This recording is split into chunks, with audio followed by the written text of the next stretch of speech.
Sripada Sharanam Prapadhye, Chapter 49. Sripada's Methods of Destroying Karma. The significance of number 33. His programs in Kurungadda.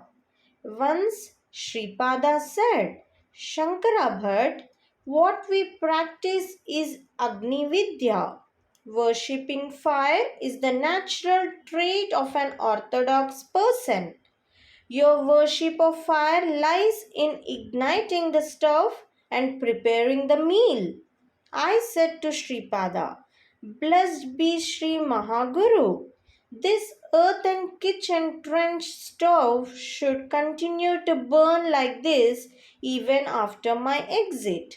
Sripada replied, The fire in your stove has no power of its own.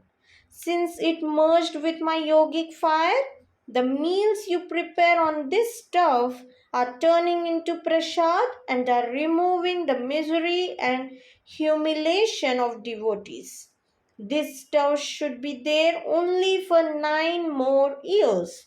It implies that I will conceal my body during my 30th year. After that, I will grant a vision in a lustrous form for 3 more years to devoted persons. It would then be 33 years for me. The 33rd year brings many changes in the life of a yogi. The vertebrae in the spine are also only 33. The number of Rudraganas is also 33 crores.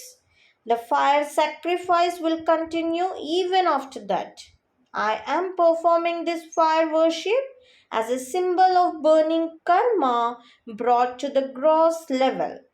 However, the karma of devotees will be in the subtle forms before they assume the gross forms. Prior to that, they are attached to the Karana Sharira, casual body in the Karana form. Therefore, after the 33rd year, this kind of fire worship is unnecessary for me. I will then burn the sins attached to the subtle bodies or Karana bodies of those who depend on me by my yogic fire.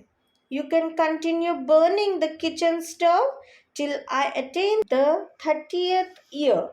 Afterwards, devotees will come here, cook their own food, and will leave.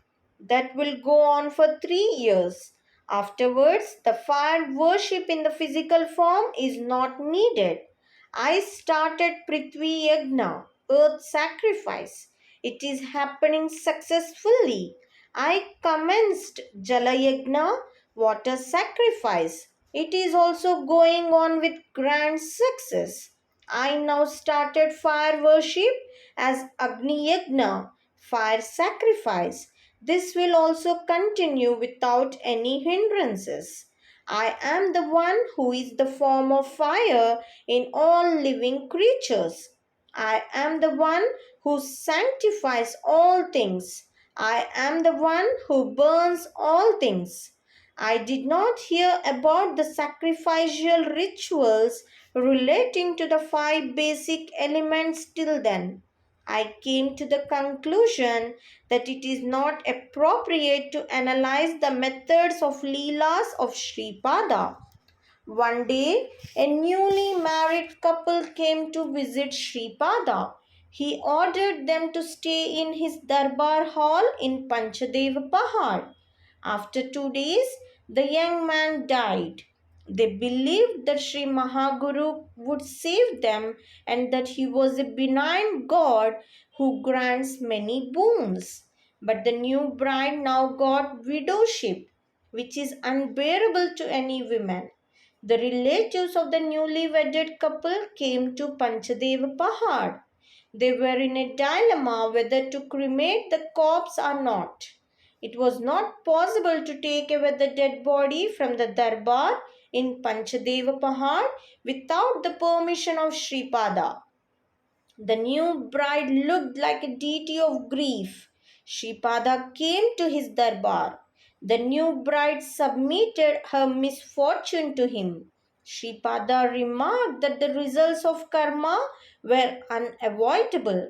Then that new bride submitted. If the inert karma has really the power to grant death to my husband, it is better to accord the status of a deity to karma and worship it by constructing temples. I heard that for Sripada, who is the personification of consciousness, who wears robes of fire, who is an embodiment of fire, there are no impossibilities. Kindly grant this unfortunate one Mangalya Bhiksha, gift of being married, and gratify her. That newly wedded bride had immense faith on the mercy and compassion of Sripada, granting life to the dead. Then Sripada said, faith gives results. If you have such strong faith in me, then your husband will surely become alive. I will tell you a way out. Without transgressing the rule of karma, sell your Mangala Sutra and with that money purchase firewood that equals the weight of your husband. Bring that firewood here. The firewood will be used in the stove for cooking food. With that, your inauspiciousness will be burnt away. The inauspiciousness of losing your Mangalya, the inauspiciousness of your husband's body being burnt, and the inauspiciousness of the food cooked by burning the firewood that attracted death vibrations will all get neutralized. After following Sripada's instructions, her husband came back to life. Sripada used to attract various types of sinful activities of his devotees into the firewood. Those firewood sticks used to be burnt and delicious food used to be prepared, thereby giving blessed, auspicious results to the devotees. Great grace on a poor Brahmin. On another occasion, a poor Brahmin came to have darshan of Sripada. He wailed that if Sripada did not show grace on him, he had no other option except suicide. Then Sripada brought a burning stick and touched the Brahmin with it. The Brahmin suffered intense pain for a very long time. Sripada said to him, "O Brahmin, you wanted to commit suicide? If I had ignored you, you would have really committed suicide. I destroyed all the vibrations of sinful karma related to suicide by branding you with fire. From now on, you will not suffer from penury. Take this cooled firewood stick, wrap it in your towel, and carry it carefully to your house." He did like that.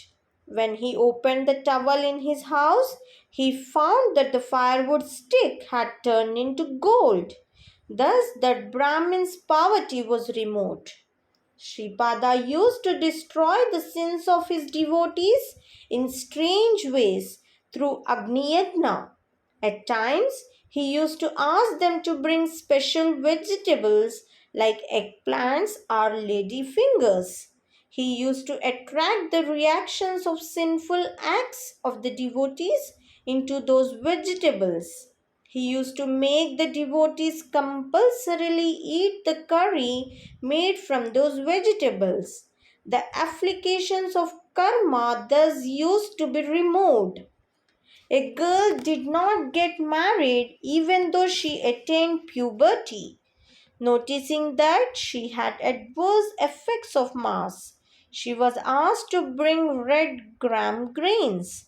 With those red grams, food was prepared and he instructed all, including the girl, to eat the food. When the shackles of karma were removed in this way, she got married to a worthy bridegroom. Some used to be instructed to bring cow's ghee for the food preparations in the darbar. Some others used to be asked to light lamps with cow's ghee. In case of very difficult situations or in cases of unwed girls, he used to advise them to conduct the worship of Ambika during the time of Rahu on Fridays. Once a devotee became sick and was bedridden. Sripada instructed that a lamp with castor oil should be lighted and kept in his bedroom. He also commanded that oil should be poured into the lamp and to see to it that it would not get extinguished under any circumstances during the night. When it was done like that, the devotee was freed from disease. One devotee was in a state of extreme misfortune. Then Sripada told that if a lamp with cow's ghee was kept shining for 1 week without break, the potency or influence of Lakshmi would re enter the house. He used to release his dependents from sinful actions through many novel methods, such as those mentioned above. It is not possible for human beings to know all these methods. Sripadarajam Sharanam Prapadhe.